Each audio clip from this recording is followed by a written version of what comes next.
TV2 Notícies. Bon dia. Benvinguts i benvingudes a les notícies de TV2.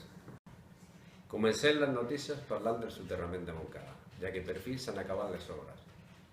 Després d'anys de lluita, han inaugurat la nova estació subterrània on ha assistit el president de la Generalitat, Carles Puigdemont. El projecte l'ha dissenyat l'arquitecta Eliana Olascoaga per a trens de rodalies i d'alta velocitat. Els nous trens tindran una plataforma pels discapacitats físics. La setmana passada, Donald Trump va arribar a Montcada i Reixac. Això va crear un gran renou entre els habitants. Donald Trump va arribar a Montcada per parlar amb l'alcaldessa de la restricció de l'ús de la llengua catalana en la Casa Blanca. D'ara endavant, els funcionaris espanyols de la Casa Blanca només podran parlar català i castellà. La gent de Montcada, molt furiosa, les cridava i les llançava banderes mexicanes banyades en xili picant. Bones notícies a Montcada. Després de tant de temps de lluita ja tenim servei d'urgències al CAP de Montcada i a la farmàcia. Aquest matí, la gent de Montcada i Reixac s'ha manifestat perquè el CAP no té urgències 24 hores. Per aquesta raó, els veïns de Montcada han d'anar a l'Hospital Vall d'Hebron per ser atesos.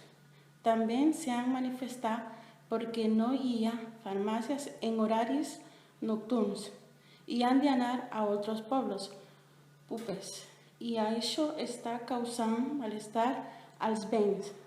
Davant aquesta situació, l'alcaldessa s'ha reunit amb el ministre de Sanitat i han decidit que la propera setmana els veïns de Montcada tindran CAP en horaris nocturns i que les farmàcies seran de guàrdia.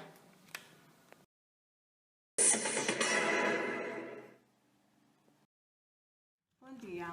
Avui tenim una persona que menja fruita. Hola, Michael. Hola. Com anem? Molt bé, gràcies. Li agrada la verdura i la fruita? M'agrada molt la fruita i la verdura, una miqueta. On compra?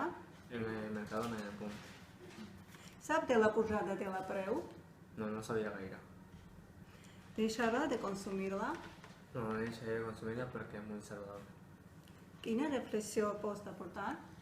Agafar les fruites més petites, no molt grans, i mirar de consumir-les una mica menys per no deixaré de consumir-les. Gràcies, Michael. I a tots esperem de setmana que ve en una nova entrevista. Això és tot per avui. Demà més.